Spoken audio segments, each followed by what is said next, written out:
Today we're going to focus on this sweet spot, the point where your toes just come off the floor.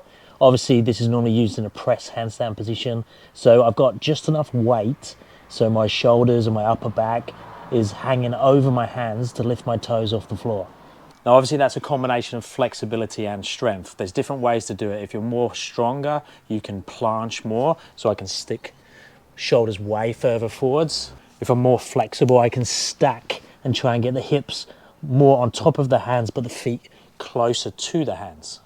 But there's a third method, and that's what I'm going to go through in a second. But first, before we do that, let's just measure our current positioning. So what we want to do is just see how close the crease of the hip is to getting on top of the hands. So we need 2 measurements. So grab 2 items. So I'm going to use this cow and this Lego guy. I'm going to put the Lego guy at the back of my palm. So if I stand him up there, so the back of the palm is there.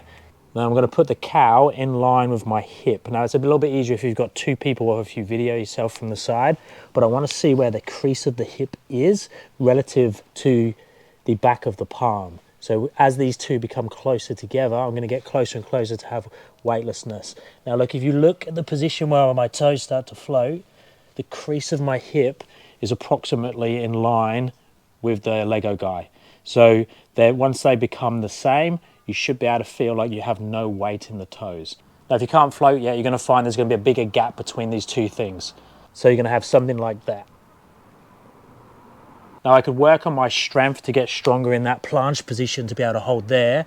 I could work on my flexibility to slowly bring everything together to work on my compression. That's not going to happen overnight. We could have a slight change in the session, but the third method allows us to make a big change with the hip position without changing the strength and without changing the flexibility. Now, if I jump back into that same position, so as far or as close as I can to the floating point, so here, so I'm not quite there, you can see. So how do I get across the line? I'm going to bend the arms, taking my head down towards the floor, and look, the toes come off the floor. So I'm cheating, if you like. I'm bringing the head and shoulders down, which is making the hip move more on top and helping to lift the toes off the floor. And if my goal is to go press handstand and I can't quite make it yet, I come to that position, bend the arms, feet come up, and then I could press that way. Then obviously on the way down, we're going to try and go as close and as slow as possible to the real thing. But I'm cheating or assisting myself slightly by bending the arms. So have a play with that one. Let me know how you go in the comments. Let me know if you have any questions, and I'll speak to you next time. Thanks, guys.